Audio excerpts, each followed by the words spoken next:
Hey everyone, welcome back to our channel. Today I'm going to show you how you can delete all search in your Google Chrome. So without wasting any time, let's get started. So first, if you come over the search options over here, you can see there are a lot of searching are showing over here.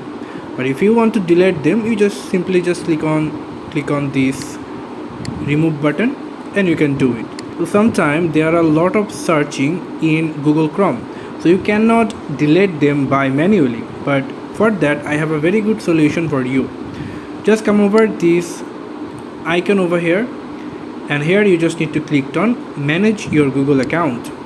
After that, your manage your account interface will be open.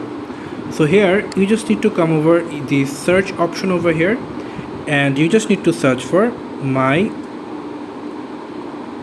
activity, and then you will get your my activity option over here. So click on that.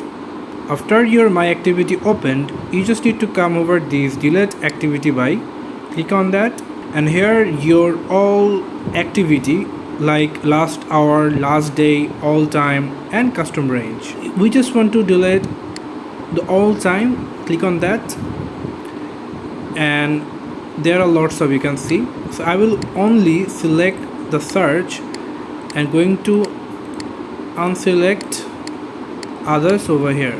So you can see a lots of, so we only select this search. So click next right now, and you can see click on delete, and you can see the deletion is completed. So this is how you can delete your search into Google Chrome. Thank you so much for watching this video. I hope to see you in other videos. Till then, goodbye.